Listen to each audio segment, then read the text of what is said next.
Hello, I'm fake news anchor and real-life booby shaker Keegan Zipper. Welcome to Next Week Now, where just like a broken down incubator run down because of a bad oil tanker, there are far too many dead birds here. This is what we missed, the part of the show where I cover topics we failed to predict while adjusting our points for the predictions that we did make. Last week I wasn't in control of what I said, but now I have once again been burdened with the knowledge of the week. I carry this burden like Jesus carrying a cross up to the, I don't know, a hill or something.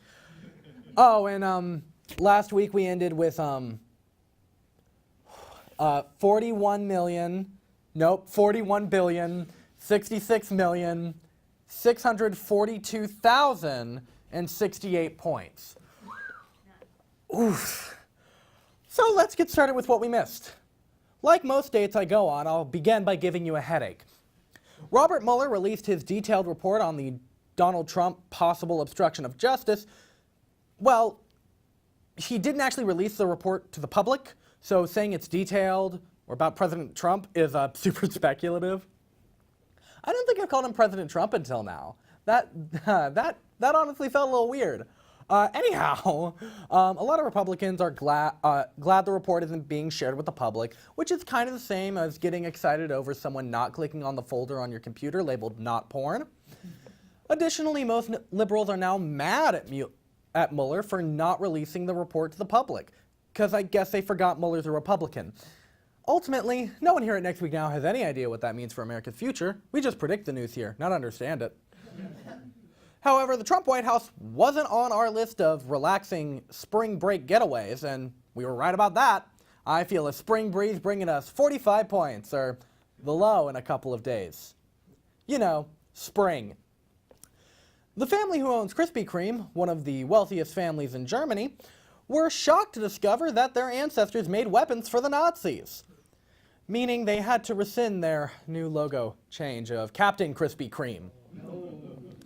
And of course, this was a surprise. I mean, World War II ended a whole 74 years ago, though that is a little less than the lifespan of an average person.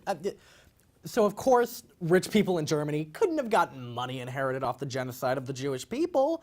Money doesn't last that long, idiots. Otherwise, some of the wealthiest people in this nation would have money from their slave-owning ancestors, and that's just ridiculous. Article 13 was approved by the EU on Tuesday, or was it? Reportedly, about 13 MPs asked for the results to change, which is a fun number coincidence. They asked for this because they had accidentally voted the wrong way, apparently. This is because what they heard wasn't who wants to approve Article 13, but rather who would risk their lives for the Queen, a routine check made every day in Parliament to ensure there aren't any fake Brits.